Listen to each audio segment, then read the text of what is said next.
साताऱ्यामध्ये सर्वात जास्त मताधिक्य मिळेल असा विश्वास महायुतीचे उमेदवार उदयनराजेंनी आता व्यक्त केलेला आहे। निकालाची केवळ औपचारिकता बाकी असल्याचं त्यांनी म्हटलेलं आहे। त्यांच्याशी याच संदर्भात संवाद साधलाय आमचे प्रतिनिधी राहुल तपासे यांनी।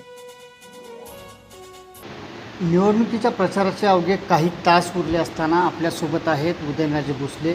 महाराज साहेब, काय सांगाल ह्या 2 दिवसांच्या प्रचारानंतर आता ज्या काही प्रचार सभा झालेल्या आहेत त्याच्यामधून आपल्याला काय नेमकं वाटतंय? आता सध्याची मतदारांची काय मानसिकता? मानसिकता पहिल्या दिवसापासूनच उघड होती, ज्या उत्स्फूर्त प्रतिसाद, आणि आता तर निकाल औपचारिकता राहिलेली आहे। निकाल लागलाच, जमाय लागला म्हणजे लागलाच। आणि खासदार या नात्याने मी जे वचन दिलेत ते मी सर्व पूर्ण करणार। कुठल्याचाही या मतदारसंघात विरस होऊन देणार नाही। महाराज साहेब, कालच्या दुपारपर्यंत एक वेगळं चित्र वाई आणि पाटण ह्या परिसरामध्ये पाहायला मिळत होतं। मात्र ज्या काही 2 सभा झाल्या त्याच्यानंतर एक चित्र वेगळं पाहायला मिळतं आहे। लोकांमध्ये तुमच्याबद्दलची चर्चा जास्त वाढताना पाहायला मिळते। नाही, एक लक्षात घ्या, कदाचित तुम्ही तिथपर्यंत पोचला नसावा, त्यामुळं तुम्ही जे ॲनालिसिस, म्हणजे मी तुमची चुकीचे असं म्हणत नाही, पण ह्या बाबतीत तर मी म्हणेन की निश्चितपणे चुकीचे ॲनालिसिस, म्हणजे तुम्ही ॲनालाइज केलं। दोन्हीकडं प्रतिसाद जोरात होता पहिल्यापासून, पाटणमध्ये देखील आणि वाईमध्ये फक्त आता घरातलं कार्य होतं आणि ते, पण पहिल्यापासूनच काम तर चालूच होतं ना सगळं। मला खात्री होती 6च्या 6 आमदारकीच्या मतदारसंघात सगळीकडं व्यवस्थित वातावरण काय, जे ज्या आता 6 पैकी 4 महायुतीचे उमेदवार आहेत, 2 जिथं आहेत तिथं मताचं विभाजन झाल्यामुळं हे निसटच्या ह्याच्यानी हे तिथले त्यावेळचे उमेदवार हे विजयी झाले।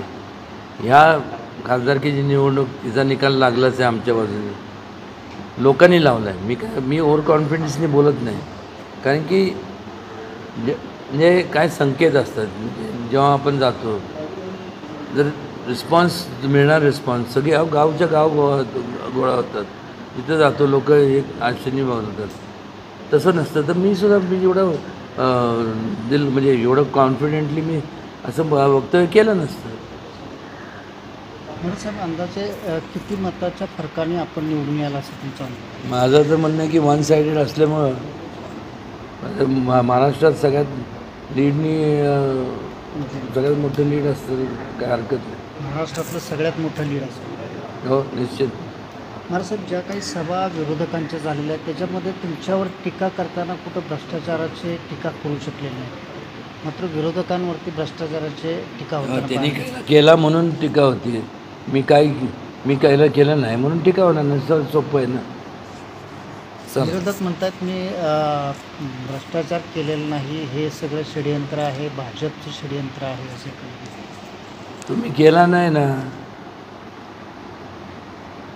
तुम्ही केला नाही, मग जेव्हा उमेदवारी जाहीर केली मग तुम्ही मी मार्चपास्ट रिपब्लिक डेला नाही का, ते मार्चपास्ट असतो ना, परेड असते, तो मार्चपास्ट बघितलं। मग हे बहादर जर हे केला नसेल तर मार्चिंग करत असेल कपडे घालून कोर्टात का गेले, आणि का तिथं त्यांचं हे दिलं की मी आता उमेदवार आहे आणि मला निकाल लागत तोपर्यंत मला लोकांशी संवाद साधायचा आहे, त्यामुळं मला जामीन मिळावा। सरळ आपण केलेलं तिला मन खातं ना, म्हणून जातो। मग मी पण जायला पाहिजे होतं ना कोर्टात, मला पण आता संवाद साधायचा आहे, मला पण नाही, केलंच नाही तर कशाला जाऊ कोर्टात? त्यांनी केलं म्हणून कोर्टात गेले। चला, झालं। Thank you very much. धन्यवाद साहेब। महाराज, हे होते महाराज साहेब। काही तास बाकी असताना या सगळ्या राजकीय घडामोडीवरती प्रेम जाऊन द्या, प्रेम राहुल तपासे, पण मला I have to go. ABP Majha, उघडा डोळे बघा नीट।